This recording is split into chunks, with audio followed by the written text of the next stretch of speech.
మరొకసారి చంద్రబాబు ఇంటికి వెళ్తే జోగి రమేష్ ఈపు పగలగొట్టి ఇల్లు నేలమట్టం చేస్తామంటున్నారు. ఇంకోటి కూడా అన్నట్టున్నాడు, ఏదో చంద్రబాబు నాయుడు గారు ఆదేశిస్తే ఇల్లు.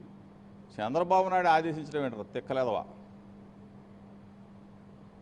నా కడుపు కాలితే, ప్రజల కడుపులు కాలితే, ప్రజలకు ఇచ్చిన హామీలు నెరవేరకపోతే ప్రజల్లో నుంచి వ్యతిరేకత వ్యక్తమవుతుంది. నీ సూపర్ సిక్స్లు ఏమని చెప్పేసి మేమందరం అడుగుతూ ఉంటే, ఆ సూపర్ సిక్స్ హామీలు అమలు చేయకపోతే చంద్రబాబు నాయుడు గారి ఇల్లు ముట్ట తినేస్తాం, అసెంబ్లీ ముట్ట. ప్రతిపక్షం మేము ప్రజల పక్షాన పోరాడాల్సిందే కదా. నువ్వు హామీ ఇచ్చావు, నువ్వు మేనిఫెస్టోలో పెట్టావు, నీ సూపర్ సిక్స్ గురించి మేము అడుగుతాం. సంవత్సరం అయిపోయింది, నువ్వు సంబరాలు చేసుకుంటున్నావు. సంబరాలు చేసుకుంటున్నప్పుడు మా సూపర్ సిక్స్ ఏమైందని ప్రజలు అడుగుతూ ఉన్నారు. ప్రజలు అడిగిన దానికి ప్రతిపక్షంగా మేము వాళ్ళ పక్షాన మేము పోరాడాలా? ఇది మా బాధ్యత. చంద్రబాబు నాయుడు గారి ఇల్లు ముట్టడిస్తాం, లేదంటే అసెంబ్లీ ముట్టడిస్తాం, ఇది మా బాధ్యత. ప్రతిపక్షంగా మా బాధ్యత. ప్రజలకు నువ్వు ఇచ్చింది హామీ నెరవేర్చకపోతే ప్రజల పక్షాన మేము పోరాటం చేస్తాం. దానికి చంద్రబాబు నాయుడు ఇల్లా లేకపోతే ఇంకోటిలా మేము చూడం కదా. ముఖ్యమంత్రిగా ఎవరు హామీ ఇచ్చారు, చంద్రబాబు నాయుడు తెలుగుదేశం పార్టీ అధ్యక్షుడికి ఏమి హామీ ఇచ్చాడో అది నెరవేర్చమని చెప్పి అడుగుతాం, నిలదీస్తాం. అతనే చెప్పాడు చొక్కా పట్టుకోమని చెప్పేసి.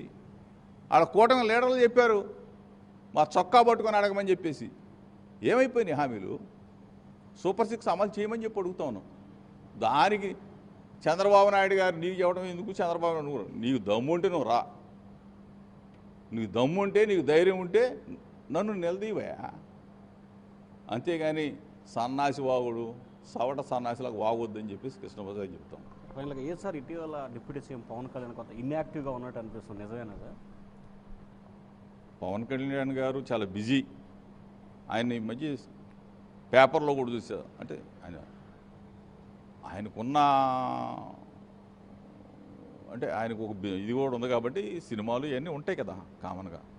ఇన్యాక్టివ్గా ఉన్నాడా, ఇన్యాక్టివ్ చేశాడా అనేది కూటమి ప్రభుత్వంలో జనం ఏమనుకుంటున్నారంటే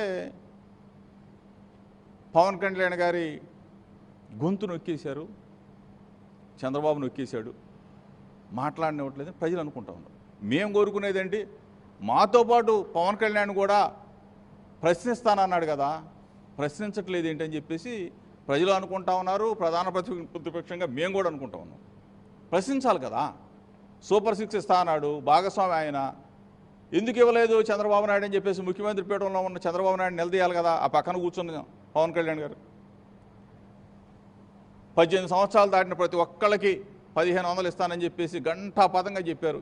ఏమైపోయినాయి?